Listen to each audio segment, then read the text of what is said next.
Bring Me the New Horizon. Written by Fleet-Footed. Read by Rashi.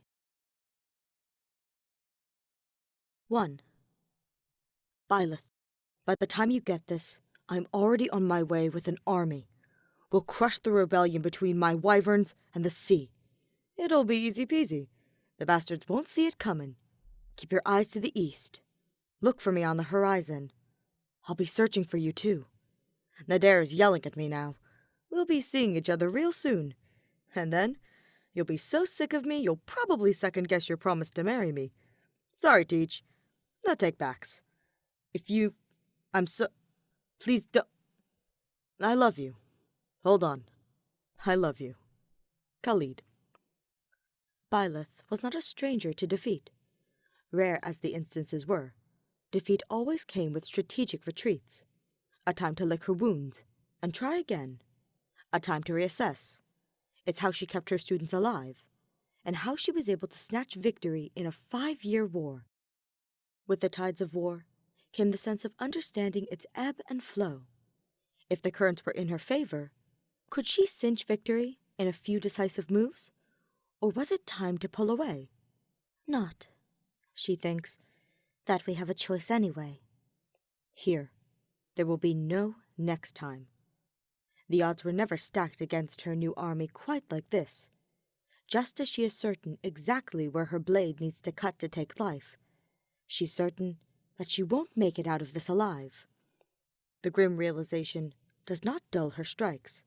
She thinks of her students, fighting for their lives, and lifts her sword one more time. She thinks of her father, of Sothis. She thinks of Khalid, the promise at the cusp of dawn so many months ago. His last letter is in her pocket. Of the doomed finality of this last stand, a sense of calm washes over her. The night before, she read and reread this letter, traced the lines of his penmanship with her fingertips, felt the indentations of where his quill lingered on the parchment for too long. Short as it was, she could feel his love and desperation in each line, like a cup overflowing. She thinks of his lines now, a mantra to endure. I love you. Hold on. I love you. That forgotten vessel in her chest throbs so bittersweetly. They just laid the foundation of their relationship. She might not see tomorrow to build its house. The imperialists and the slithers were closing in, and the well of her goddess-blessed ability was blown dry. The threads of time were now beyond her reach. Hold on. I love you. Exhaustion was leaching the strength from her limbs. With each swing, her sword becomes heavier. They only had hours of sunlight left. I love you. She lifts her guard in time for bone and steel to coruscate. She feels the sea lapping against her heels. Byleth wished she had enough time to say she loved him back. 2. Speed or strength was the last hesitation Khalid had before he commanded his army to fly. In the end, he chose Yamal. Her white scales would be easier to spot from the sky. Let him become a target of the remnants of the rebellion. Anything to lessen the pressure off of Byleth and their deer. Now, he could just see the burning edges of Derdriu in the distance. He wished he chose speed instead. His mind whirled through the possibilities, the consequences of leaving his intended behind. Did they prepare enough? Did he think through everything? Derdriu was not a siege city like Derdriu was, so he and Byleth needed to be creative with their defenses, for them to last long enough to bring the might of his home country over to the throat. Was it enough? Even from this distance, he can hear the thundering boom, boom, boom of every Alliance Navy cannon. See the billowing plumes of smoke from the sea. They were on their last fallback then. Khalid grit his teeth. 10 more minutes. It's all he needed to reach the beach. Faster, Yamal! He urged, leaning closer to her neck, squeezing her body harder with his knees.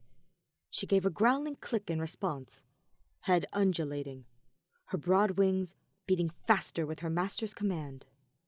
Maybe he should have just wringed the necks of all of his half-brothers. Then he could have been here by her side where he belonged.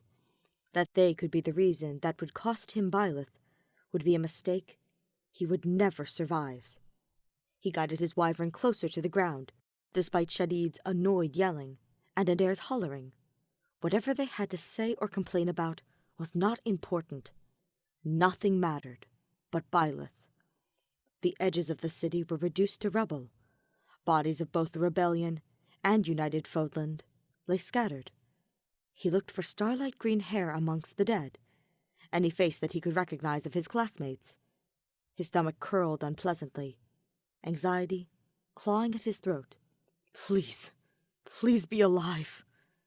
Yamal's chuff snapped him from his agonized screeching, his eyes now trained at the sky. 2 black-winged shapes were heading his way. Khalid reached for a fail-knot, but recognized the wings. Scales, not feathers. His scouts have returned. "Tell me!" he shouted over the roar of the wind. "But keep moving!"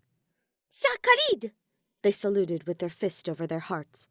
The first scout reared back on the reins of her speed drake, smaller and slimmer than their war-hardened counterparts.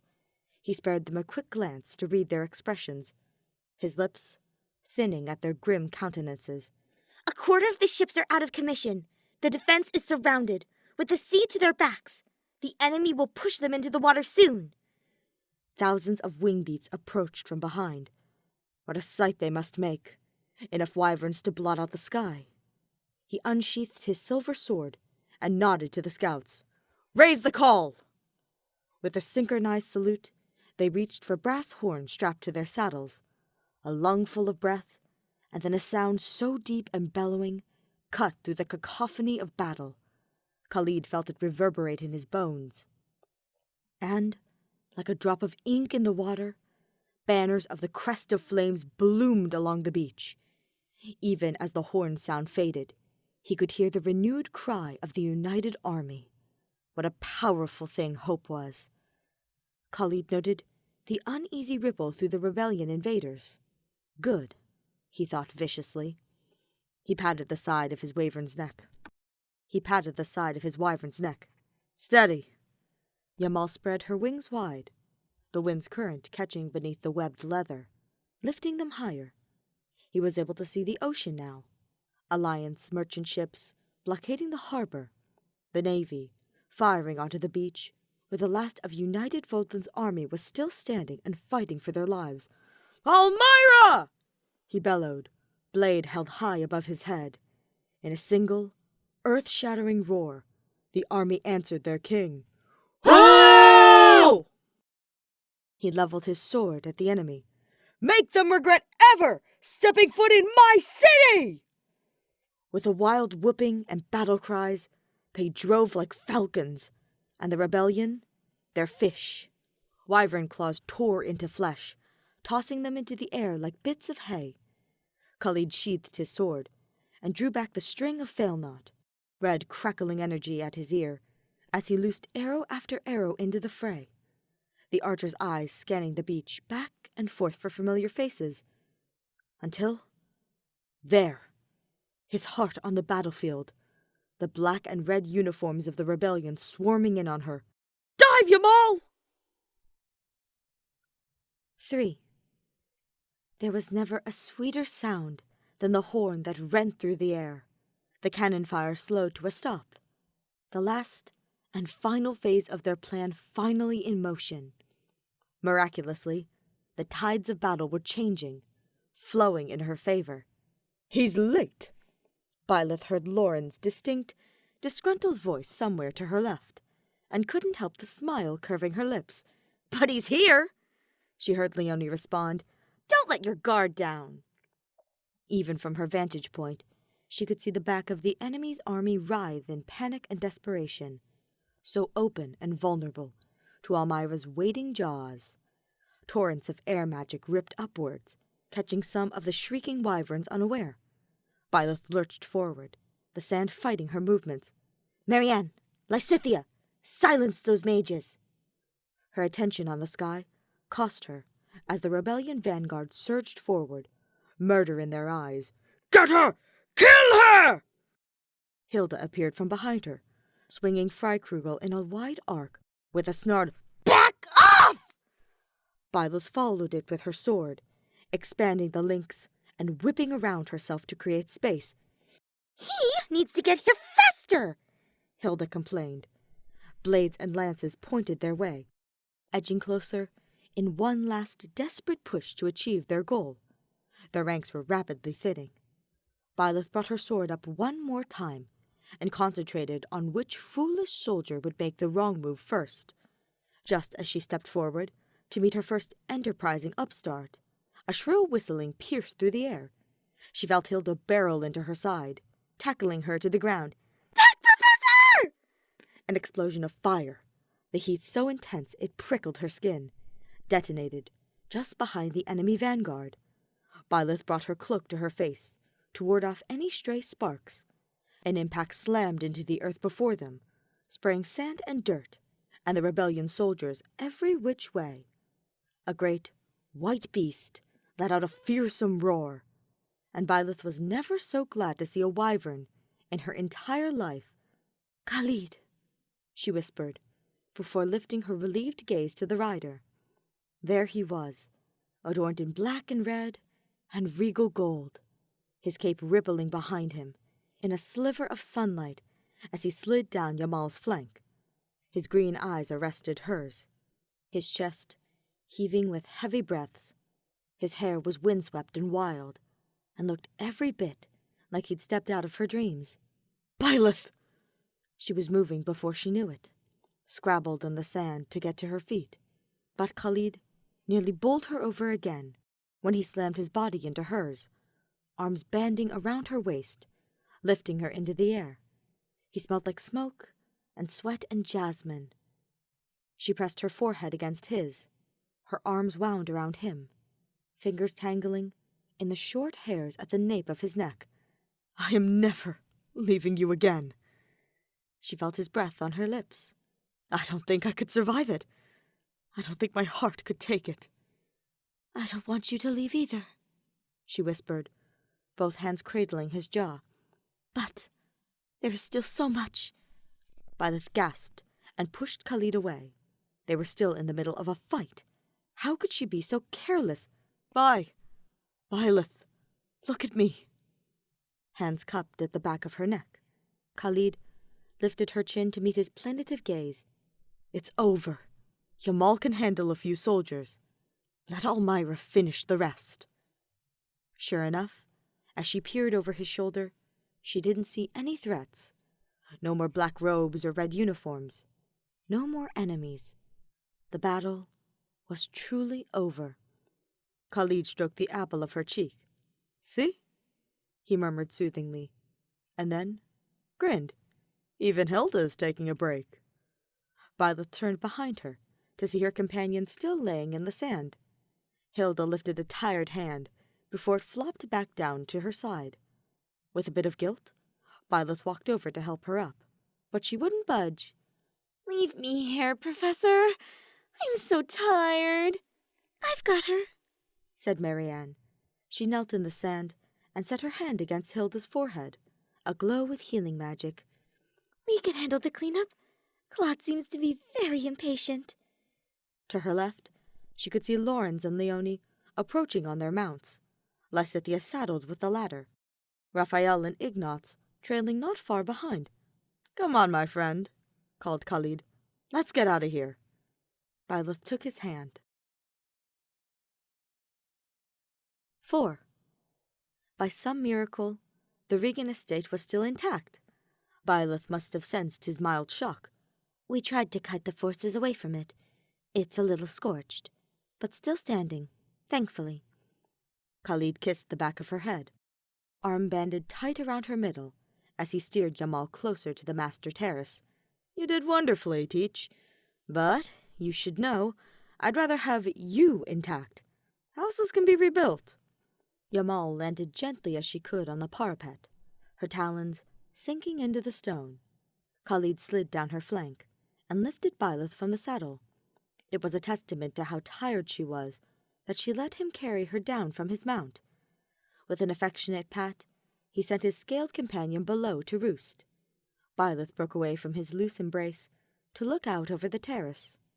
The sun sank deeper into the ocean, and soon it would be nothing but a sliver of bright orange resting on the horizon. United Fodlan's colors were hoisted high on the merchant ship masts, flapping in the wind. Closer to the shore, firelight winked on the beach and docks.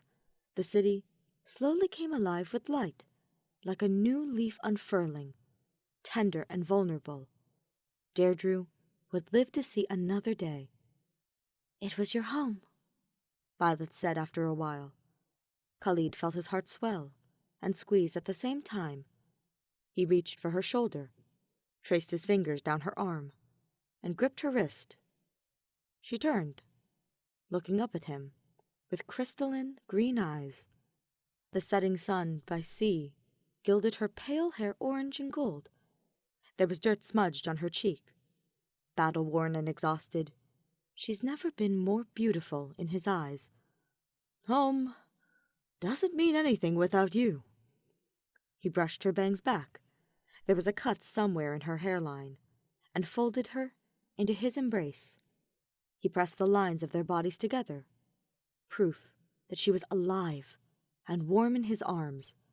Gods and stars above, he never wanted to let her go, never wanted to be apart from her. "We should be down there, you know. Elmira coming to our aid is monumental." Khalid shook his head, even though she couldn't see it. "You're more important. I didn't think—" He cut his thoughts short and started again. "Let Fodlan and Elmira mingle without their royalty. In the meantime, allow me to take care of you." She rubbed her cheek on his chest, a hum of contemplation. He swallowed down his heart in his throat. "Let me do this for you. I'll never ask you for anything ever again. Please, Byleth." The almosts and could-haves gripped his windpipe. He felt her sink into him, leaning all her body weight into him. With a sigh, she murmured, "That sounds like a lie." He choked on his laugh, tightened his arms around her. His star, his goddess. All he wanted in this moment was to be endlessly devoted. With one more kiss at the top of her head, and her hand in his, he led her into his old bedroom. As his marble tub filled with hot water, steam suffusing the master bedroom, Khalid set to do the most important task of undressing his queen. Byleth was docile as she looked up at him through her lashes. He took her diadem first, gently detangling strands of her hair from the metal before dropping it to the floor with a delicate clink. Her cloak came next, brushing his hands down her shoulders. The fabric slipped down her form and pooled at her feet. His eyes tracked the new wounds on her arms, red and no doubt hastily healed in the middle of battle. Her elbow guards and gauntlets followed. He prized each piece of metal with deft fingers, raising hers to his mouth so he could kiss her swollen and cracked knuckles with wind-chapped lips. He could see her breaths deepen as each piece of clothing disappeared, his own chest filling with warmth and longing, brimming with pining and so much love from the months apart. He carried on, removing her pendant, unbuckling her dagger belt. She curled his fingers underneath her armored top, and Byleth lifted her arms obediently. His throat tightened at the new bruises revealed, his palms hovering over the angry black and blue, but not quite touching. He bent down and lifted each calf, sliding her muddied boots off each leg. He let his lips wander, brushing across her thighs in a barely there touch. He felt her nails scratch at his scalp before tangling in his hair in a light grip. He looked up at her on his knees and saw her eyes were dark, her lips parted. He felt dizzy with her rapt attention. He rose to finally press his mouth to hers, tasted the faint blood on her lips, licked at the cut there. The soft sound vibrated in her throat, turned his kiss hungry. He groaned, broke away for a quick breath, then dived in again. He cradled her jaw in his broad palms as she clutched at his shoulders. "Byleth," he murmured, tracing his hand down her spine. He paused at the goosebumps he found. With one last tempered kiss at her temple, he nudged her towards the tub, after divesting her of the rest of her clothes. He shred the rest of his uniform and joined her. It took another 2 refillings before Byleth was truly clean, the grime and dirt circling down the drain with each wash. Khalid paid meticulous attention to each part of her body, kissing her wounds with soft lips, scrubbed her hair, and rinsed it clean with his tonic of hair care, drove his knuckles into aching muscles. "How am I doing?" He whispered into the quiet intimacy of their shared bath, his fingers idly resting at the pulse at her neck. Byleth's eyes fluttered open and placed her hand over his. "Good," she responded, albeit a bit slurred, telling Khalid all he needed to know. He laughed at her drowsiness, exasperated affection bubbling in his chest. Byleth's gaze locked onto his smile before trailing down, finding a delicate silver chain and her amethyst promise threaded through. "Back on the beach?" she began. "I didn't think I would be able to see you again." The sting in his eyes was immediate. Before he could open his mouth, Byleth pressed her fingertips to his lips. "I knew you would come, but I didn't know if I would last long enough to see you one last time. In the middle of it all, I only had one thought, one wish, really." She sidled closer to him, the sudsy water lapping at his chest, as she settled on his lap. "I wanted to tell you that I love you." She leaned down and brushed the barest of kisses across his lips. "Thank you for coming in time, so that I could say it to you now." His breath leaves him in a shuddering exhale, the "I almost wasn't" stilted behind his tongue. "I love you too, Byleth," he croaks. "You have no idea how much." He repeated it as he kissed her back, again as she traced her hands down his body, lighting him up from within. Byleth reached below the water and stroked him to hardness, his fingertips clawing at her tender flesh in response. He locked his hips into hers and declared his adoration again, until they were all gasping breaths, reaching hands, cresting together, with the other's name on their tongue, and so very full of devotion and love. Later, they find themselves bundled in soft robes, laying facing each other on Khalid's old bed, with his fingers buried in the soft hair at her nape, Byleth's fingertips tracing the shade of his lips. The faint sound of celebration floats their way through the open terrace doors. "Do you have to leave soon?"